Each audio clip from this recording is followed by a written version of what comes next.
என் பேரு பொட்டம்மா. என் பேருக்கு ஏத்த மாதிரியே நான் சின்ன வயசுல இருந்தே பெரிய பொட்டு தான் வைப்பேன். அவருக்கு வாக்கப்பட்டு வர்றதுக்கு முன்னாடியும் பெரிய பொட்டு தான் வச்சேன். அவர் போனதுக்கு அப்புறம் எல்லாரும், ஏன் இந்த ஊரே புருஷன் போனதுக்கு அப்புறமும் சீவி சிங்காரிச்சு பொட்டு வச்சுக்கிட்டு திரியறான்னு என்னைய கரிச்சு கொட்டுச்சு. நான் வாக்கப்படுறதுக்கு முன்னாடி இருந்தே பொட்டு வச்சேன். என் உசுறு போற வரைக்கும் நான் பொட்டு வைப்பேன். புருஷன் செத்த கொஞ்ச நாள் வரைக்கும் இந்த ஊர் வாய்க்கு நான் தீனி. ஆனா நான் அத பத்தி எல்லாம் கவலைப்படல.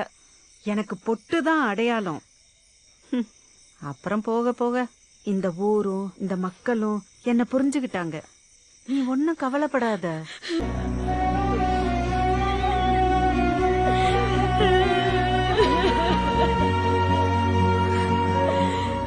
அவனும் ஆம்பளை தானே, போக போக உன்னை புரிஞ்சுப்பான். நீ போய் படு.